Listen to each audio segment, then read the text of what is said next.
दोस्तों, इस देश में क्या मेहनत की अब कोई कीमत नहीं रह गई है। सोचिए 22 लाख स्टूडेंट की जिंदगी को एक झटके में पेपर लीक के माध्यम से तबाह कर दिया जाता है।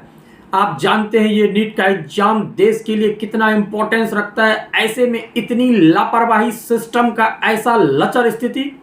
माँ बाप अपने बच्चे को पढ़ाई करने के लिए दिन रात एक करते हैं, तपस्या की तरह ये लेते हैं। उनकी एक एक फीस मिडिल क्लास की फैमिली के लिए कितना मुश्किल रहता है। छोटी छोटी फीस को जमा करके अपने बच्चों के लिए वो करते हैं। खुद का कष्ट दिखाते नहीं है बच्चों के लिए, क्योंकि बच्चा का भविष्य कहीं ना कहीं माँ बाप से जुड़ा हुआ रहता है। माँ बाप चाहते हैं बेशक मैं अपने ऊपर मुसीबत ले लूँ, कष्ट झेल लूँ, बच्चे को हरगिज पता न चलने दूँ। इतनी तपस्या होती है, इतना पीछा काम होता है, माँ बाप का एक त्याग रहता है। एक झटके में सरकारी सिस्टम उसे फेल कर देती है। हमारे यहाँ कहा जाता है पेपर लीक हो गया तो क्या हुआ, सीबीआई जांच होगी। क्या सीबीआई जांच से सालों की मेहनत आप वापस ला देंगे? सोचिए पेपर लीक कहाँ से होती है। राजस्थान से लेकर के आपको हर स्टेट में व्हाट्सएप के माध्यम से, टेलीग्राम के माध्यम से पहुंच जाता है पेपर, बहुत ही आसानी से, बहुत ही आसानी से। आज का जमाना कौन सा है, डिजिटल और प्रिंटिंग वाली क्यों भाई, मुझे ये अभी भी समझ में नहीं आ रहा है। जहां पे आप डिजिटल डिजिटल डिजिटल की नारे लगाते हैं, आप डिजिटल इंडिया की बात करते हैं। ऐसे में इस तरीके की कार्य क्यों हो रही है मोदी सरकार के द्वारा? क्या ये सरकारी सिस्टम नाकाम नहीं है? क्या इस पे कार्रवाई होने की जरूरत नहीं है? ये आप किससे क्वेश्चन गुनहगार साबित कर रहे हो? आप एनटीओ को गुनहगार दे रहे हो या फिर मोदी सरकार को? पूछता है भारत या पूरा मोदी सरकार से, बताइए आखिर आप इस पनिशमेंट के तौर पे उसको क्या देंगे? पूरी माँ बाप की मेहनत एक झटके में खत्म कर देते हो आप। सालों की मेहनत होती है, दिन रात एक करते हैं। जो मैंने कितने ऐसे फैमिली को देखा है जो कोटा में नहीं रख सकते अपने बच्चे को, उनकी उतनी नहीं रहती है औकात, लेकिन वो अपने बच्चों के लिए सब कुछ कुर्बान कर देते हैं। लेकिन आप उस तपस्या पे क्या करते हो? पेपर लीक के माध्यम से खत्म, द एंड। आपने क्या किया कि ठीक है भैया आपकी पेपर लीक हो गई, अब एक काम करते हैं, आपसे कोई भी पैसा नहीं लिया जाएगा नया रजिस्ट्रेशन का, आपको रिफंड कर दी जाएगी, आपको उसी पैसे में सेटलमेंट कर दिया जाएगा। लेकिन आपको पता है एक स्टेट में ही अगर एग्जाम होती है तो एक डिस्ट्रिक्ट से दूसरे डिस्ट्रिक्ट जाने में कितनी पैसा लगता है, कितना मेहनत लगता है। अगर कोई लड़की है तो बाकायदा वहाँ पे छोटा होटल लिया जाता है, होटल में रहते हैं कि रात स्टे करेंगे, सुबह एग्जाम देंगे। कितना ये ट्रॉमा से गुजरना पड़ता है अगर पेपर लीक होती है तो। सोचिए आप। मोदी सरकार से मैं पूछना चाहता हूं कि बताइए आप इस तरीके से आपके यहाँ भ्रष्टाचार हो रहा है पेपर लीक के माध्यम से, 50-50 हजार रुपया। और आज तो मैंने एबीपी न्यूज पे पाठशाला के जो मेन हेड हैं उनके द्वारा कहा गया है कि भैया 5 लाख रुपया तक।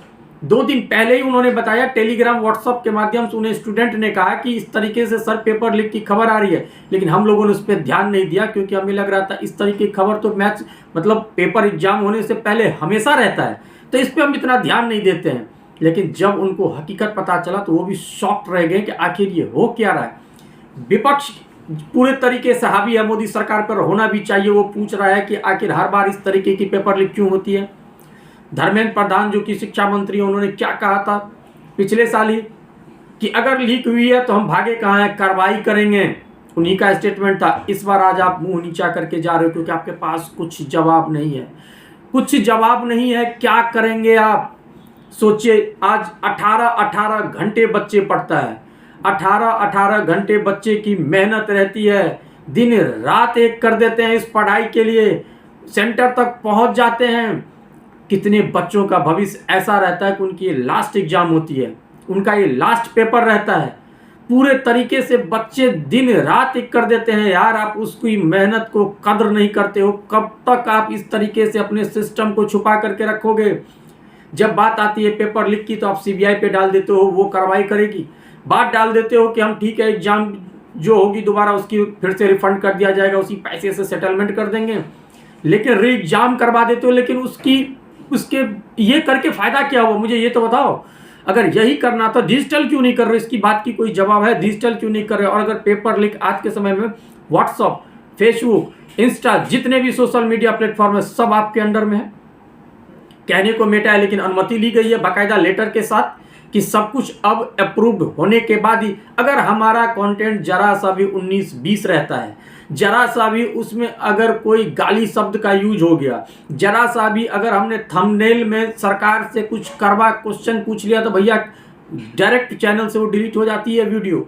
सोचिए डिजिटल इतना अपडेटेड है उनका, और क्या लगातार पेपर लीक हो रहा है। 50,000 से लेकर के 5 लाख रुपया तक मुंह मांगा रकम मांगा जा रहा है। 22 लाख स्टूडेंट्स की जीवन खतरे में आपने डाल दी। इस पे कोई स्ट्राइक नहीं, इस पे कोई स्ट्राइक नहीं। स्टूडेंट का प्रोटेस्ट इतना भयंकर होता है, याद रखिए अगर स्टूडेंट की जिंदगी से खिलवाड़ करेंगे तो सप्ताह आपकी बपौती नहीं है, ऐसे चले जाएगा। क्योंकि स्टूडेंट का प्रोटेस्ट सबसे खतरनाक होता है। आप उनकी भविष्य के साथ खेल रहे हैं। आपके सिस्टम, आपका जो सिस्टम है, जो सरकारी सिस्टम है, सब बिका हुआ है इसमें। अगर ये बिका नहीं हुआ तो पेपर लीक किसके माध्यम से हुआ? कौन जिम्मेदार है? क्या बिना सरकार या सरकारी सिस्टम के संरक्षण के बिना इतनी बड़ी कदम हो सकती है? आपको लगता है आज के समय में ऐसा अपडेटेड डिजिटल जमाना है जिसे मोदी जी खुद डिजिटल इंडिया कहते हैं, और ये मैं मानता भी हूँ, क्योंकि अभी पिछले 10 साल में जितना डिजिटल को बढ़ावा दिया गया शायद इससे पहले ये चीज़ नहीं थी। लेकिन आप अगर इसका गलत इस्तेमाल हो रहा है तो इस पर कार्रवाई कब करेंगे? पिछली बार ही अगर आप ऐसा एग्जाम्पल कार्रवाई के देते तो शायद आज ये फिर से रिपीट ना होता। लेकिन इस बार जिस तरीके की हुई है, ये तो सदमे में चले जाएंगे स्टूडेंट। सोचिए इनकी मेहनत जो मैं देख रहा हूं दोस्तों, अब कब तक चुप रहोगे आप स्टूडेंट कब तक चुप रहेगा? सिस्टम पूरे तरीके से फेल है, जिम्मेदार कौन है? आपको क्या लगता है, क्या ये सिस्टम या फिर सरकार या फिर सरकारी सिस्टम या फिर जो पेपर लीक हुई है वहां से कोई भी जिम्मेदार हो? आप अपने कमेंट में राय दीजिए। आखिर इसके ऊपर क्या एक्शन लेनी चाहिए सरकार को? मेरी सरकार से मांग है इसमें जो भी लापरवाही की है, जो भी जिम्मेदार है, उसकी सजा फांसी होनी चाहिए। क्योंकि स्टूडेंट की बात है, जो स्टूडेंट हमारे देश के आगे चल करके भविष्य होते हैं, उस भविष्य के साथ कोई समझौता नहीं होनी चाहिए भैया। जो स्टूडेंट्स हैं वही तो आगे चल करके हमारे लिए मार्गदर्शक होते हैं, टीचर स्टूडेंट। सोचिए इन दोनों की तालमेल क्या होती है। वो टीचर आकर के चैनल पे कह रहा है मैं विवश और लाचार हूँ, तो स्टूडेंट के ऊपर क्या बीत रहा होगा? कितने कोटे में स्टूडेंट हैं जो सालों मेहनत करते हैं, रिजल्ट अगर उनके पक्ष में नहीं आया तो वो सुसाइड कर लेते हैं। माँ बाप की पूरी मेहनत तो चली जाती है, बच्चे भी हाथ से चले जाते हैं। ये एग्जाम इतना सेंसिटिव और इतना लोगों के लिए एक इम्पोर्टेंस रहता है, एक झटके में तबाह कर देते हो यार। एक बार समझ में आता हो गया, गलती हो गई, कोई बात नहीं। रिपीटेड मोड में अगर जाओगे तो कब तक माफी? और हर चीज के लिए जिम्मेदार क्या आप जनता को ही दोगे? हर चीज के लिए जिम्मेदार जनता ही है।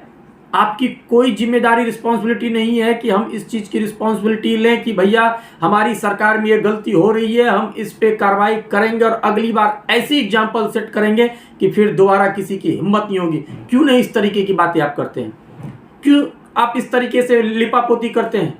पेपर लीक हुए इतना दिन हो गया, जब सोशल मीडिया से लेकर के डिजिटल मीडिया तक अब आग की तरफ फैल चुका है, तब जाकर के सीबीआई जांच और अब सेटलमेंट और अब बात री एग्जाम की करते हो। कहाँ रहते हो भैया आप इतना दिन? आम जनता परेशान है। सोचिए स्टूडेंट भी परेशान हो जाएगा तो फिर क्या हाल होगी? कहीं न कहीं सरकार को इस चीज को संवेदना के साथ लेनी चाहिए, स्टूडेंट के साथ आकर के खड़ी होनी चाहिए। उनकी वैल्यू जो टाइम है, जो सालों की मेहनत है, उसे बर्बाद ना करिए, उसके साथ खड़ा होइए। ऐसा मेरा रिक्वेस्ट है इस सरकार से। मिलते हैं बहुत जल्द अगले वीडियो में। एजे न्यूज़ पल्स आप सभी का स्वागत करता है। आज के लिए इतना ही।